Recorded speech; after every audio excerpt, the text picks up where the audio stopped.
Welcome back to What Was That? Or given the week that was, what was that? Oh my god. Tesla's on fire. Tesla's literally on fire. I don't mean the stock, I mean literal cars on fire at a showroom in Vegas. What's happening to the world? What's happening to the world, Nitesh? You want to start with an explanation of why we are late? I think that's as good a place as any. No, we don't owe anybody an explanation, do we? We don't owe anyone an explanation, but yes, let's introduce ourselves again. It's been a while. Nitesh, businessman extraordinaire from Bangalore, owns half of Bangalore. Yeah, keep going, keep going. About to own the other half. Okay, let's stop there. We want to be on the edge of believability, not into the chasm. Okay. 55% of Bangalore.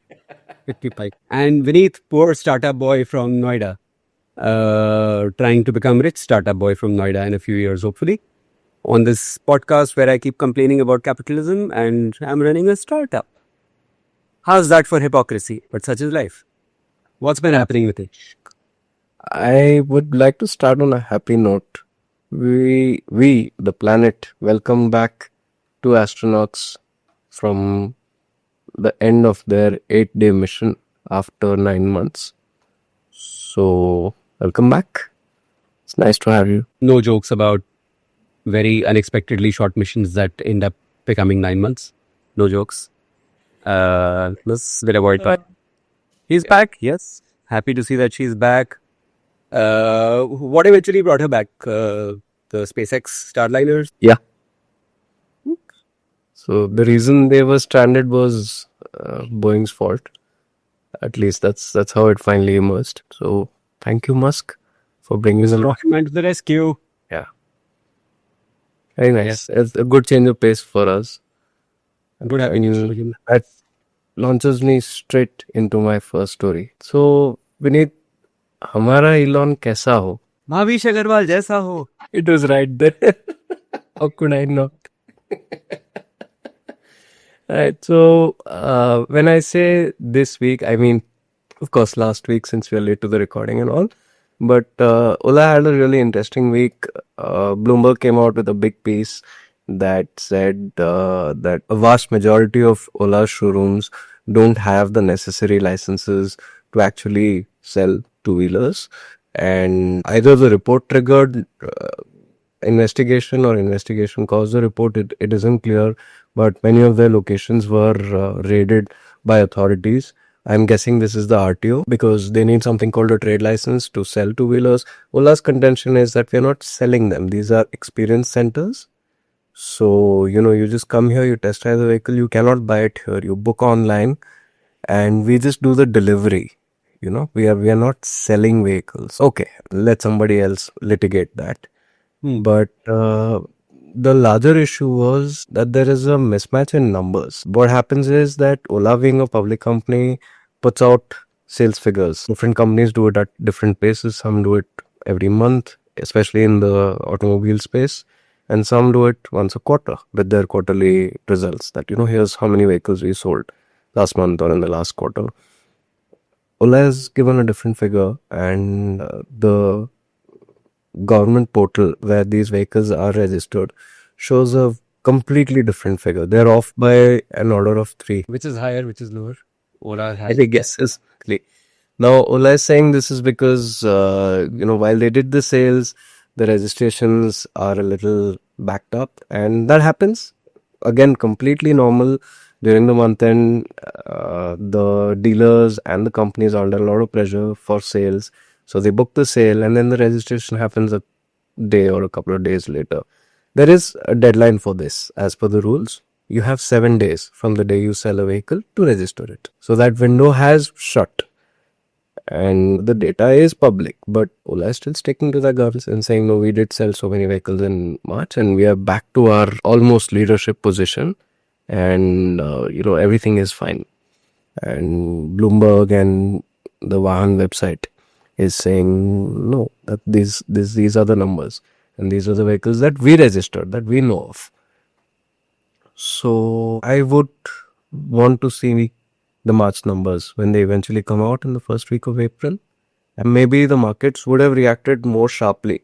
I don't know. I don't follow the stock, but maybe the markets would have reacted more sharply to being raided by government authorities and all that. But for me, there being so much of a difference in sales figures between what was reported by the registration authority. Every vehicle in India has to have a number plate, which has to be issued by these guys, Yep. the RTOs. And so those numbers eventually have to match up. There is a lag sometimes. Totally get it. That happens. No problem. Simultaneously, because of market pressures or whatever, Ola has been on a cost cutting spree.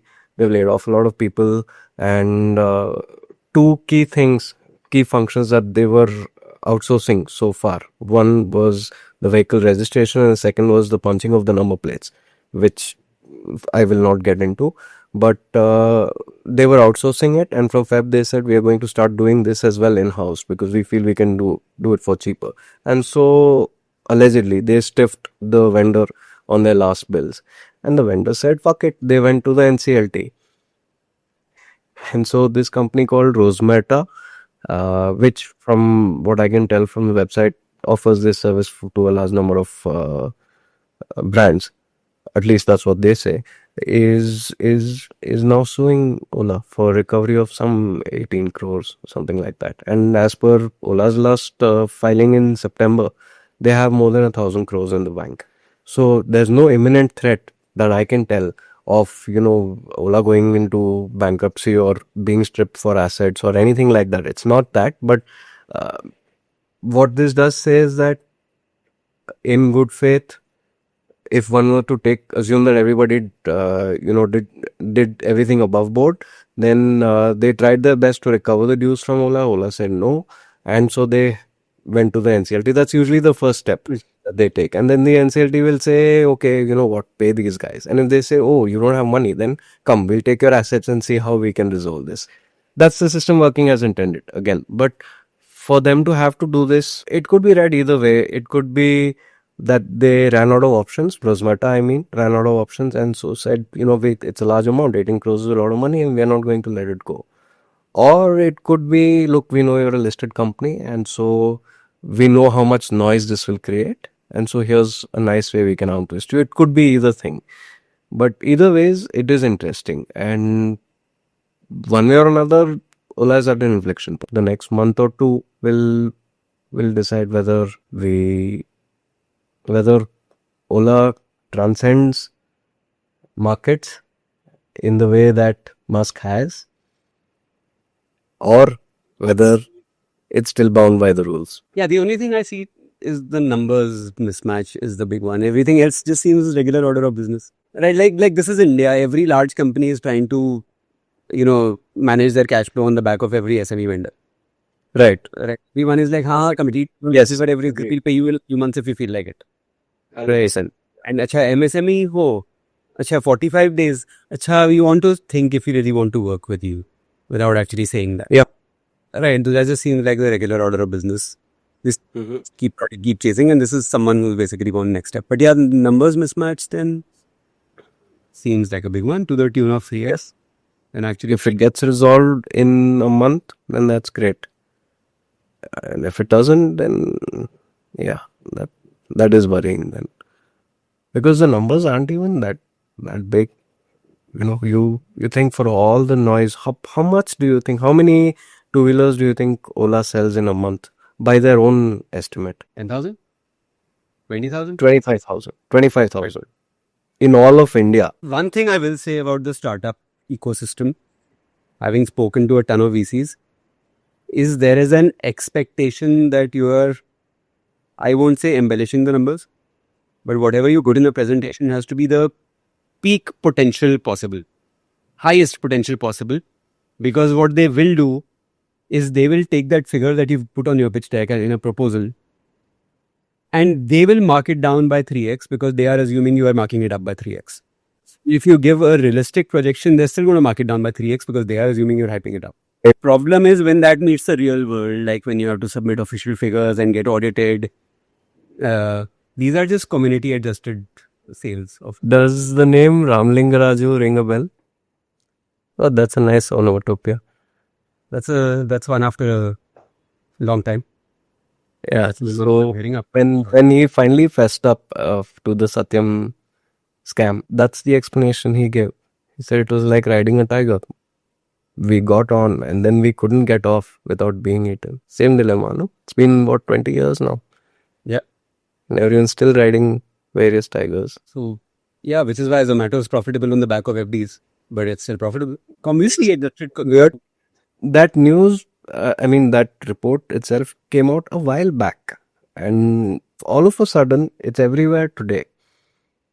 Which brings me to a point that I was going to make, but I wasn't sure if it is appropriate to make, which is uh, I have made no secret of my disdain for Ola, right? And for Bhavish Agarwal. But you see a company head into a perfect storm of bad news.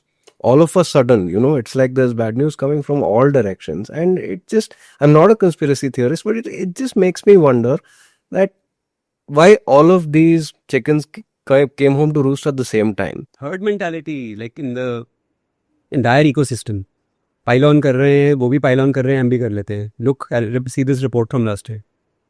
It's time to pylon. When someone's a hero, he's like totally a hero. Everything else is ignored. When someone's on their way down, yeah, it is riding a tiger. Let me ask Guthrum for a better answer. That's all. You don't see any malice here. I don't have a strong enough case for it, but the pattern struck me as weird. That's all. Like I've seen this happen multiple times. Of course, I have no idea if there is malice or not. I have no information, no context, but this pattern I've seen multiple times before. When suddenly people start piling on someone, then everybody else also starts piling on someone, on that someone. I've just seen it happen a lot because, like, at least from the startup ecosystem side of things, there is a lot of flock mentality. There is a lot of, okay, this is how we should think. This is the technology we're pushing.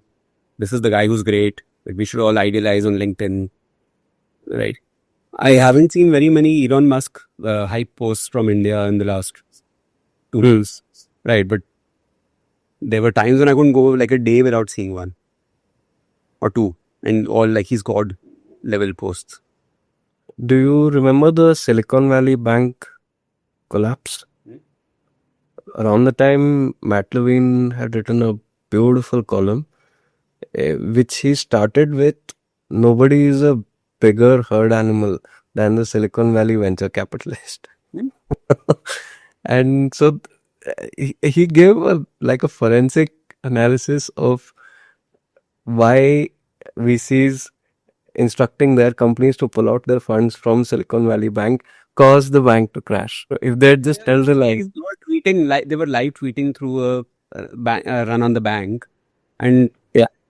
effectively making it much worse. So we are probably having a run on Mr. Bhavish Agarwal right now. Yeah, which again, I'm no fan of the guy, but I don't know. It doesn't seem fair. That's all. I'll ask Rutram. That's not fair. Real mobile. Desi AI? Is Desi AI? It'll start giving answers like rocks soon. Does Riverside have a sarcasm filter? That's a written acting. I think that's enough for Ola. Yeah, do you have? we are also, both of us while talking are also concerned. Like the mental filter is on, ki, will this sentence get us sued or not? No, I mean, of course, in the back of my head, I'm worrying if this should make it past the edit, but I don't know. It's just maybe it's my first mob lynching. I'm not enjoying myself very much. Is there really a mob lynching though? Give me the worst that's happened. It feels like the beginning of one. Do you think there is a link? If Elon Musk becomes more unpopular, then that might rub off on Mr. Bhavish Agarwal, India's rocket man. In isolation, Bhavish is smart enough to. I mean, right now his entire branding was that I'm like Elon but Indian, right?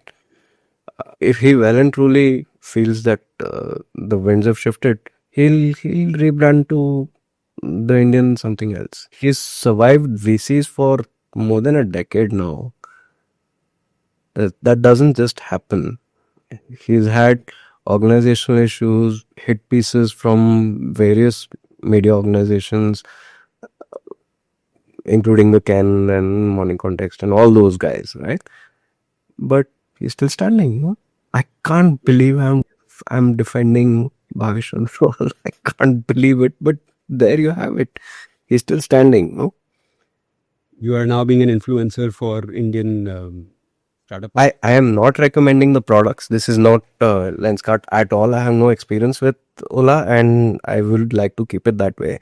But okay, here's where I stand. If the company is not good enough, if the products are not good enough, if the market rejects the products, and the company dies a natural death, slowly or in an accelerated, spectacular manner, that's fine. I'm okay with that. This muckraking, no, not fun, not satisfying to watch. No, but the counterpoint to that is if you're riding the tiger on the way up, you better be prepared to ride it on the way down. Why? That metaphor somehow collapses. Who rides a tiger on the way down? What does that even mean? But No, I think the metaphor you're looking for is if you live by the sword, you die by the sword. Right? That if you use hype and publicity to increase your perceived value, then it can cut both ways. Okay. Then, yeah, I can accept that intellectually at least. like no stock advice here, but Tesla stock, no stock advice. I know nothing about stocks to anyone who's watching. Tesla stock is trading at insanely high valuations because of the man, right? So he Right. obviously benefited from it a lot. If it comes back to realistic car valuations, it'll be much lower. So if the hype goes down, Right. it's just like what was that phrase we were using during COVID, right? Nature is Reclaiming. exactly. Hmm. So simply that. Then on to the next big superhero. We need Rahul Yadav to come in and revive. I was just about to name check him. Did you ever like run into him, have any personal interactions, anything at all? Because he's in your neck of the woods, right? Yeah, like I haven't. I'm not a really big part of the NCR startup ecosystem. Acha, okay. Also, this is before my like I launched 3.5 years ago. I managed to not have to raise VC funding, institutional funding so far. That might change, which is why I'm very measured in what I say about VC still. अब अच्छे हैं sir, if I wasn't part of the ecosystem there. Right. So yeah, interesting times ahead for Mr. Elon Musk from India. Or maybe I'll edit this out, but the phrase I like using is Mr. Palika Bazaar ke Elon Musk.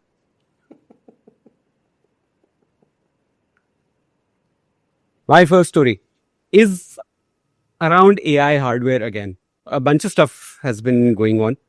We discussed a few weeks ago about the two first AI first hardware devices, the Rabbit R1, which was this tiny little Android box.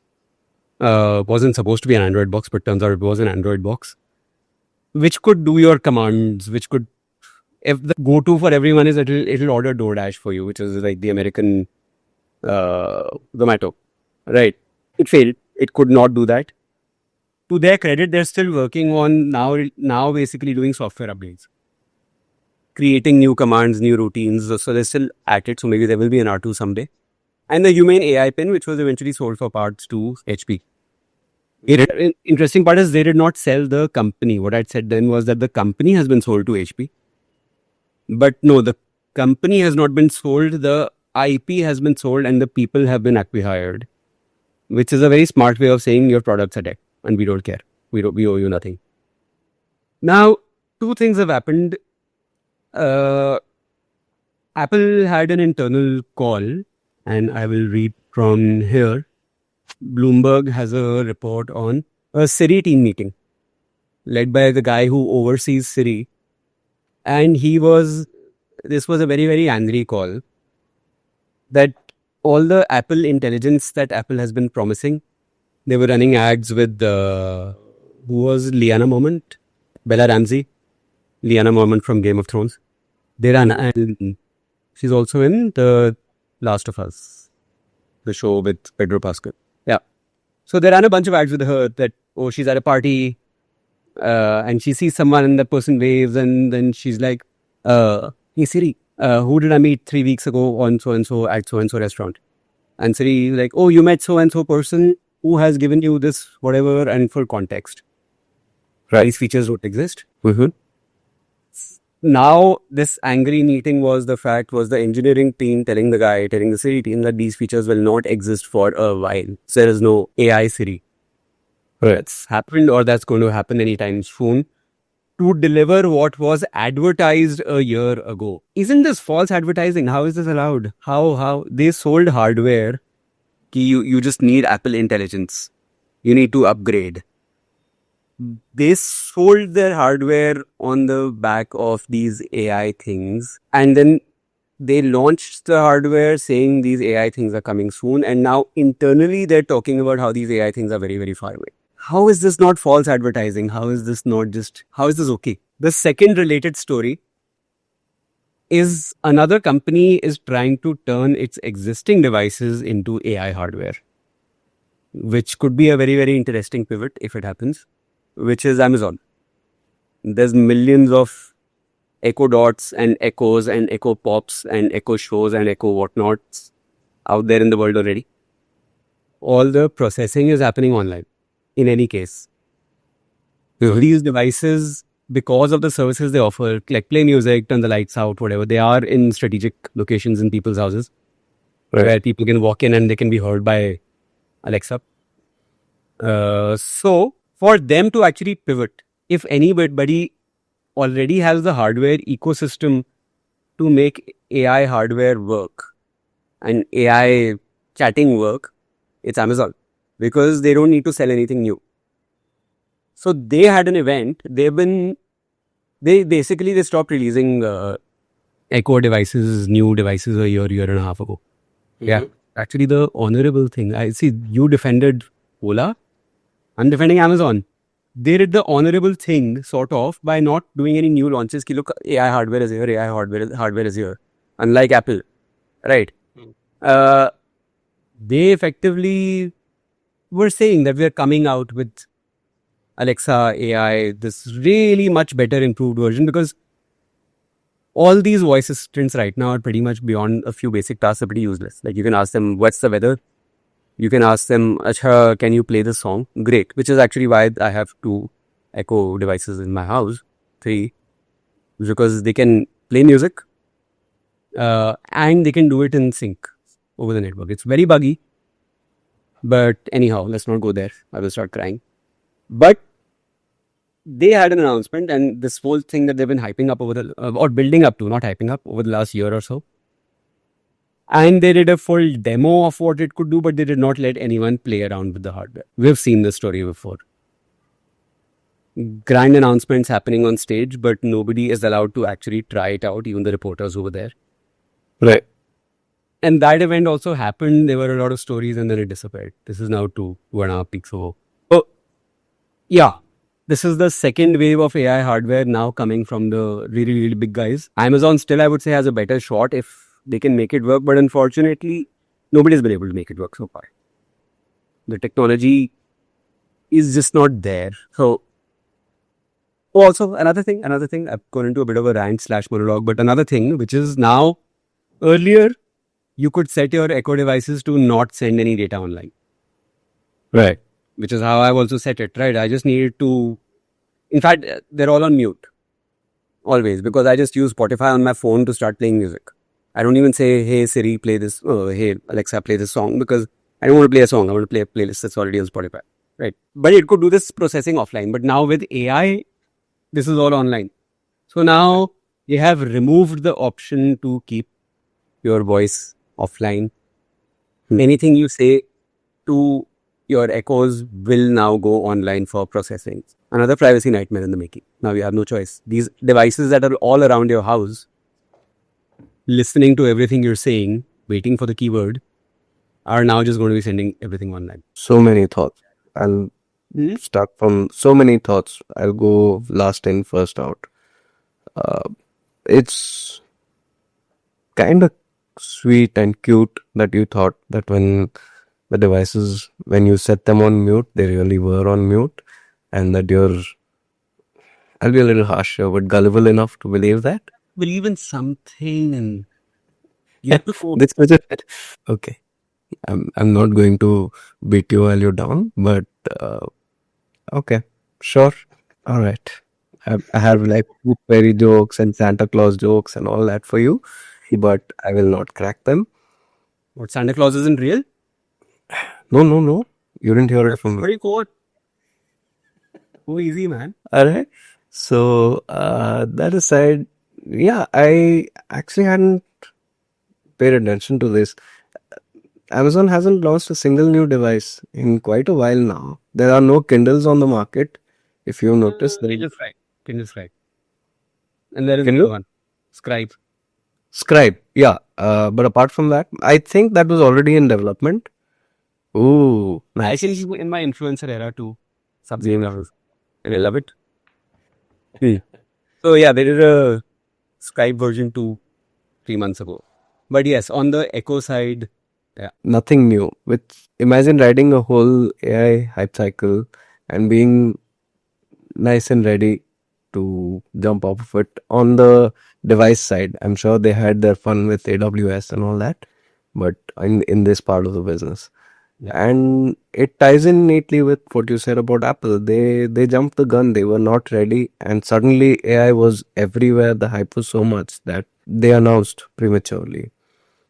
And for all his vast experience and 30,000 foot view of the world, I think Tim Cook gave in where Amazon didn't, because Bezos lived through the 2000 crash while being while being a public company CEO.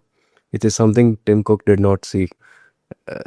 Company's valuation dropping to like 2 or 3% of what it was. 2 or 3%, not dropping by, but dropping to 2 or 3% of what it was. And, still pushing on and sticking to your guns, surviving that, it would not have been easy, right? I know Bezos is no longer actively involved with the day-to-day management and all that, but I would like to attribute it, at least in part, to that. That, as urgent as this seems, it's just another cycle. And for somebody to tell Andy Jassy that, I think that would have been Bezos. Which is the whole point of having a good, experienced board who can prevent you from making these rookie mistakes. I don't know. I don't know what conversations happened in the Apple boardroom. At the very least, the directors knew before everybody else that Apple is going to market with a half-baked product, or actually, in some cases, no product at all. Right? They just announced and said, yeah, we're going to do all this and it's going to come soon, but here's the device. Here's the Apple iPhone. It has Apple Intelligence. And I wonder how much was even internally this cognitive dissonance that we are launching it, but we know that it's not ready. And how much of this, yeah, obviously is coming AI, right? AI is ready. Like, basically, what's the phrase? What's the metaphor? Getting high on your own supply, or reading your own LinkedIn posts. So, Marvelous. Well said. I wonder how much of that is, you start believing it, right? I think LinkedIn is more responsible for a lot of the damage that big tech is doing and a lot of this hype than anything else. Because you don't get any negative feedback. There's no feedback loop, realistic, whatever, right? Because people will not criticize Apple because, oh, what if I get a job with Apple someday, right? I want to work for Apple. I want to work for Tesla. So everything everyone writes on LinkedIn, everyone says, wow, amazing, sir, amazing, brilliant, too good, sir, too good, too good. I love your idea, sir. Everything. Anyhow, I'm done with my mini rant about LinkedIn. It was just such an unforced error for Apple to do this. Their Apple, they really did not need to do this.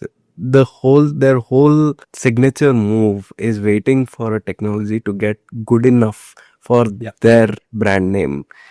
and that's why they've been winning so consistently, because they never use their customers as beta testers, except for the occasional antenna gate or whatever, which were in the larger scheme of things really, really small issues.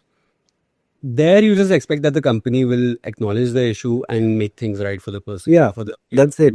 That's it, And even then, Apple was forgiven as, being so cutting edge in these things, in material design, that they were forgiven. And part of the reason why they were forgiven was because the software part of it always worked perfectly. The reason Apple Maps got so much hate for so long is because, in comparison to all of their other products, it was just so bad. Whereas on its own, it's just an average product. The world is full of them. It's not bad or anything, but Apple's whole thing was we wait, let the Googles and the Metas of the world perfect something, and then we'll just give you a seamless product experience where that amazing new feature like the killer camera on our phones just works. You don't need to know about ISO settings. You don't need to know about shutter speed. You don't need to know anything. You just take this phone and take pictures and they'll look beautiful. And that's all you need to know. And that's all 99% of the people using camera phones need to know. It's all about. I actually downgraded to a mid-tier Samsung a few months ago, and it's working. You moved from iOS to Android? No. I moved from an S21 Ultra to a mid-tier, which is was side whatever. It's not really a downgrade. It's a side whatever. It's a lateral move. Right. And it okay. There's nothing exciting, but yeah, there's nothing exciting about phones anymore. Maybe that was Apple's problem, that their cash cow is just not something they can count on anymore. And everyone, the actual feature the AI feature that everyone talks about is circle to identify something. Like open your camera app, circle something, and it'll just tell you what it is. How often do you do that on a daily basis? And that's been around for a while also. But that's the other thing about AI, is that everything that has been launched in the last 10 years is now magically AI. Like Photoshop saying remove is generative remove now. It's remove, it's been there forever. It's easier to do now, sure. But it's not a new thing that was not possible without AI. Moving on, this will be a quick one. The Chinese securities regulator, I'm guessing their equivalent of SEBI, is proposing a slight tweak to the pay structure of fund managers. For our understanding, we'll consider them the equivalent of mutual fund managers, although I know there are other kinds, but I'm sure the same rules will probably apply to them as well. So the Chinese SEC, the China Securities Regulatory Commission, is saying that fund managers who in a particular year are underperforming their benchmark by more than 10%. Okay, we'll just take the statement at face value. Let's say that you say that my fund's benchmark is the Nifty 500 in an Indian context, and the Nifty 500 is up some 15% and you're only up 10% for whatever reason. In that case, the Chinese regulator feels you haven't earned your full payout, and so you take a 50% pay cut, because in these funds the pay structure is a percentage of the assets under management, right? So if you do well, if the fund does well, you get paid a lot, and if it does less well, you get paid a little less, but you still do get paid, and it's still a percentage of the whole kitty, which is a lot, right? So this is interesting. From what I could gather from a regulator, this hasn't been done in a large economy before. Many funds do this voluntarily. Some do it because that's just the way they are. Like in all of Buffett's partnerships, funds usually follow a 2 and 20 structure, which is we'll take 2% of the or a fixed percentage of the kitty, and then 20% of whatever gains we can get. I know this is sounding a little convoluted, but basically they had some guarantee of income, no matter whether it was a good year or a bad year for them or the markets, whatever. There was still some money that they took home, presumably to keep the lights on, both at home and in the office. Buffett only took a percentage of the gains. So if there were no gains, then he simply did not get paid. Of course, he didn't have many of those years, so it is okay. On the face of it, this sounds great, right? Because you're saying we are going to incentivize these guys to at least perform as well as their benchmark. And in case they don't, then they will also be punished for it. We are trying to align incentives, right? And it should work out well in most cases. In some cases, like if somebody is focused on the more frothy end of the market, the small caps and the really risky biotech bets or things like that, those are closer in nature to a venture fund, where you have big winners and big losers. And so some years you're going to wildly outperform the index, and some years you're just going to lag. There's nothing to do. So I don't know what happens in those cases. It's still a proposed change. So I'm guessing this is the Chinese regulator just floating a balloon and seeing how the industry reacts. They do legislation different from us, but I'm sure there are special interest groups there as well. And it's an interesting idea. And I know it will not come to pass in India. Even if it is proposed, by the time it gets executed, it's going to be watered down because of how much of public money is now in public markets. But it's interesting, Oh, which reminds me, this is not in our story segment, but for the first time, February, in like a long time, I don't have the figures off the top of my head. The month of February, mutual fund inflows were lesser than they were in the preceding month, which is the first time it has happened in like 2-3 years. Those SIPs, they keep growing Given how we fallen, given how much the market has fallen, it's hardly surprising, is it? Yeah. So I will not speculate on what the reason is. You can draw your own conclusions. But the Mutual Fund Association, their president or someone, I'm giving this off the top of my head, so don't quote me on that. But he said it's because there are lesser number of days in February.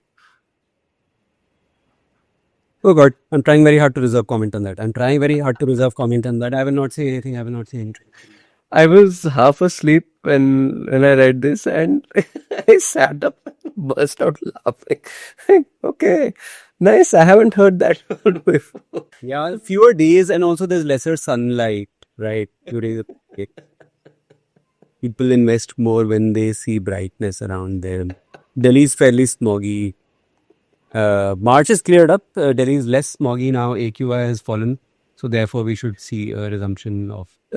It's great. It's a really smart way of doing it because March is the financial year end here in India. So whatever numbers come out, up or down, can be attributed to it being March, right? It's the year end. People want to get their investments in, or it's the year end. People had taxes to pay or whatever.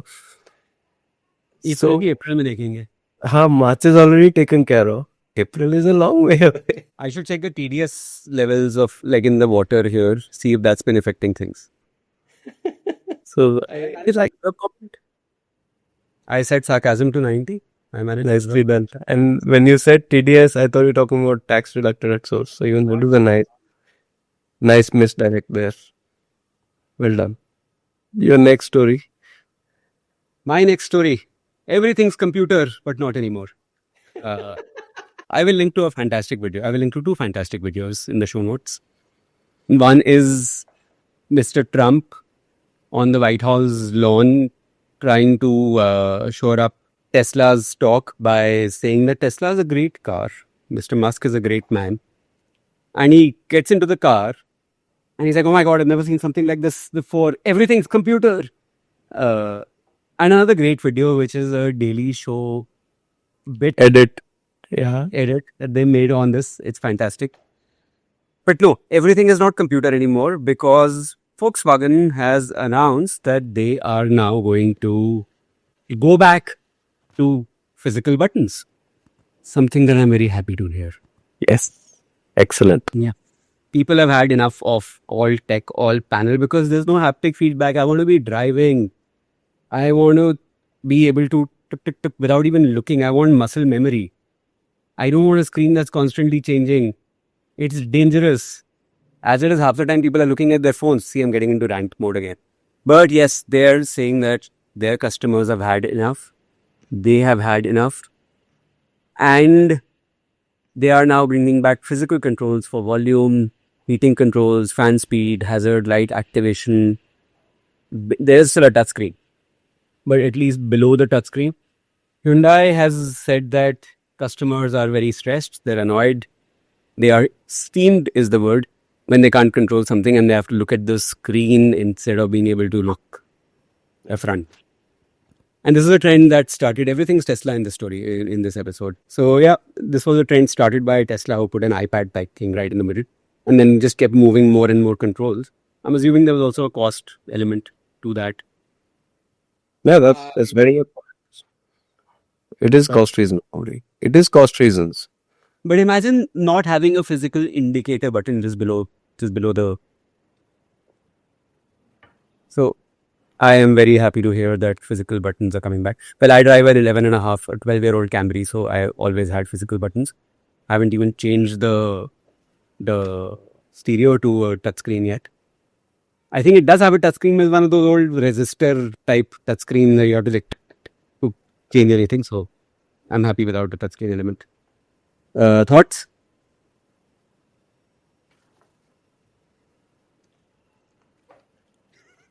Oh God. That is unintentional. But this reminds me, Xiaomi now makes cars, and one of the cars that they make has a screen with which you control everything, which is very secure, and they sell you an attachment which you can connect below the screen, which has the HVAC and volume control. So it's up to you. The screen is there, that's built into the base cost. Pay a little extra, and they've gone to the trouble of making an interface. And once you plug it in, it's seamless. It looks like the whole thing is work. Which leads me to the larger theme that the Europeans and the Americans are so far behind the Chinese in the next generation of car design that it is not even funny. The place where Like I had this thing about don't buy, Chinese because especially when there's data concern, your TV might be stealing your data, your speaker might be saying, everyone's stealing my data. Except my Alexa, no, if I press the mute button, it stays mute. Santa Claus is real. But no, yeah, so my next, I'm just about to replace my Fire TV stick with a Xiaomi stick. Like, okay. As it is, I don't really visit China, so if they have my data, what's the harm, right? that was the argument that many US teens gave for TikTok. ले लो क्या है हाँ जाना तो है नहीं वहाँ, right? Meanwhile, US companies are stealing our data anyhow and we're here. They're building like massive databases on us. That social credit, whatever the Chinese were supposed to be building, well, they are. Well, and we've seen enough. But yeah. Are you But yeah, trying to fill some sort of bingo card of how many ways we can expose ourselves to future liabilities? I am good on the edit floor. वो होता है ना socially liberal, fiscally conservative. Podcast liberal. That's a lot of words for hypocrite. I used to be on the dating apps for the longest time, and this was such a damn common thing. Such a common thing. I believe that we should give to the poor, but the state should not give to the poor. With my tax money, I should give 20 rupees a month At the signal and feel good about it. and feel good about it. But if I give more tax and the state actually feeds them, I'm not feeling good, right? So therefore, I am fiscally conservative. So yeah, I am podcast liberal, edit conservative.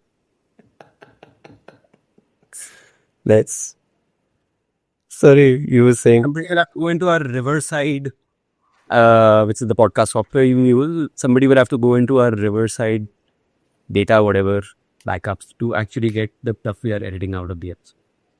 Right. At which point, guessing we're already screwed anyways. So, Pretty much. yeah. But yes, So, the Americans do seem like way behind of stuff like BYD. Like 2 days ago, I heard that BYD is now developed or very close to actioning a battery, which is about a watt, and which can give 400 kilometers on 5 minutes of charge. Oh. And 5 minutes of charge is almost as good as a petrol pump, right? So that whole battery replacement, whatever, everything just goes for a toss. 400 kilometers in 5 minutes of charge, that just completely changes everything. And I will also note my own biases. Now I'm at that stage where someone says कि China ये कर रहा है, I'm like हाँ कर ही रहा होगा. I'm at that stage where someone says अच्छा Facebook ने ये करा, I'm like नहीं 10 साल दूर है. So says a lot about my biases now. an unrelated China anecdote. I had been to Guangzhou, and the road from the airport to the city center, I saw a flyover being built. मतलब काम शुरू हुआ था अभी, because on my previous visit there was nothing.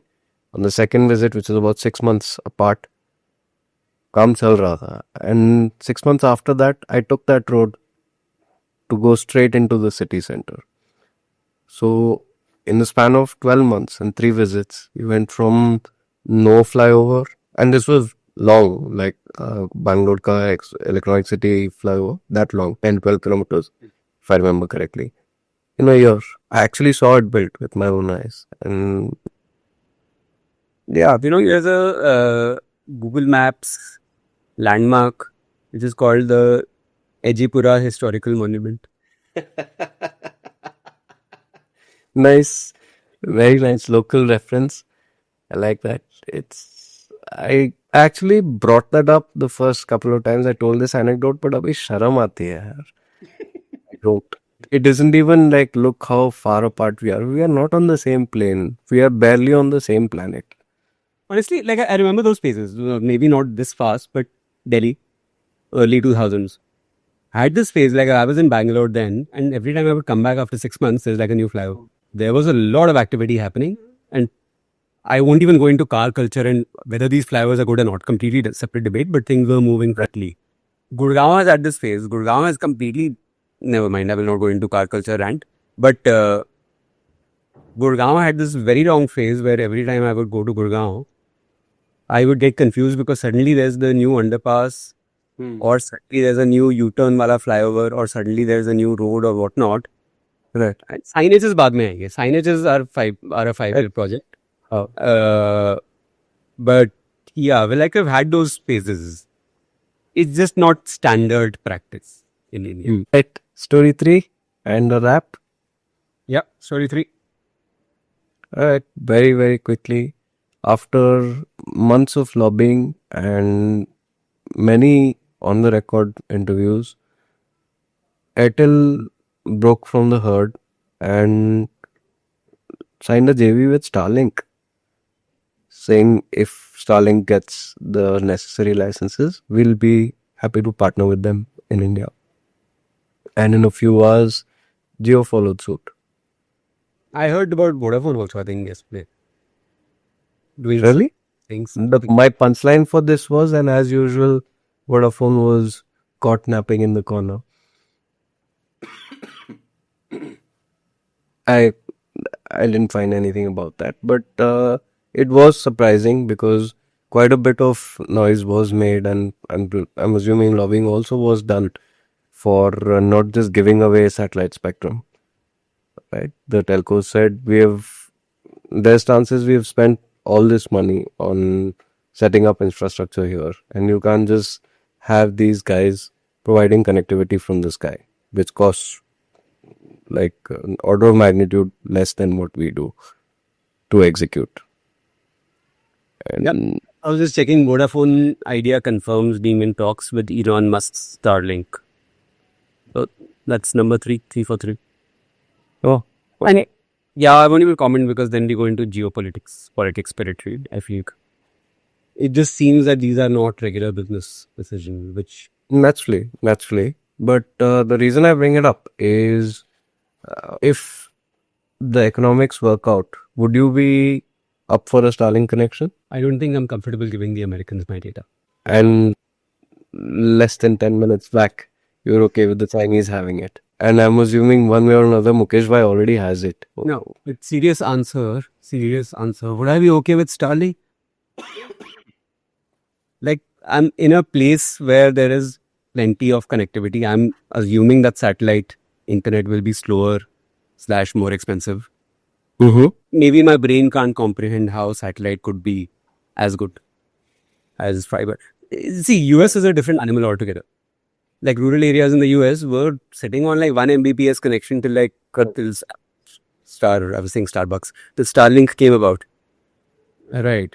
So there's a huge need for something like Starlink, which I go, you know what speeds Starlink offers? Like it is in the hundreds of Mbps. Yeah, it's good to know. Yeah. It's exactly. Like I'm on 200 Mbps right now. I could upgrade for like 400 rupees a month, but I'm like, yeah, do I need it? And I don't. Right. So, but if I move to a remote area where there is no, I think India's been pretty good with laying fiber optic cable and digging up all kinds of roads everywhere. Right. And then leaving them dug up. See, I'm about to go another rant.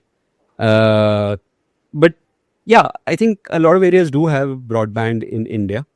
If I were absolutely rural where there's like nothing above 5 Mbps and I could get it at then I would pay, right? Like you need internet. Then I'll pay like 5,000 rupees happily if it's giving me 100 Mbps as opposed to 5 Mbps. Mm-hmm. So yeah, but in the city, I just don't, like we've been through this revolution already. Right. What do you think? I think it would have, of course, in places where there are no alternatives, there's going to be immediate uptake. But even in places where there is good connectivity, for corporates, for enterprise customers who require a reliable backup, it's a great contingency option. Two options is a must, I would say.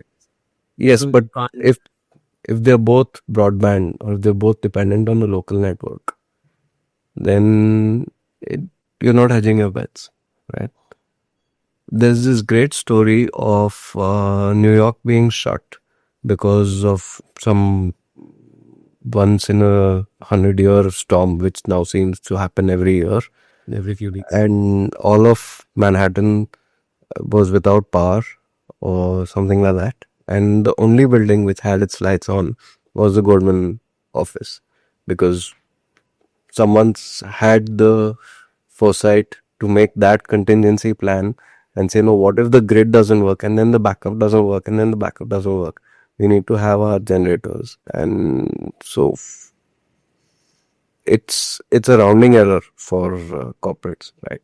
That's a no-brainer. I think that's why everybody finally gave in. I mean, geopolitical reasons aside. Yeah, even apart from that, there is actually a business case here. It isn't being done just to humor somebody, is my point. There is a solid enterprise application here, and for reasons of contingency planning, which is excellent, right? That's doing a good thing for a good reason. Like as far as the internet goes, it's great to have more options rather than less, for sure. Competition is great. It is just, this is a company that is currently run on the whims and fancies of one billionaire. Yes, but there are other companies which offer this service, and if this opens the door to them. That is true. That is true. And yeah, like that, what is EUTELSAT? That seems to be coming up. I don't really know enough if it's gotten traction so far or still like just the first few tests going on, you know? No, I'm not up to speed on that. But either ways, when one company grows this much, like SpaceX growing this much, made it cheaper for everybody to do satellites. Right? By the way, I also heard that Starlink satellites are releasing chemicals which are now affecting the ozone layer again. Yeah. You were missing the 90s. We didn't bring Channel V or VH1 back. We brought back the ozone layer crisis. So yeah, interesting time. It happens. All right. On that depressing note. On that depressing note, see you guys next week. Bye bye. See you, Ritesh.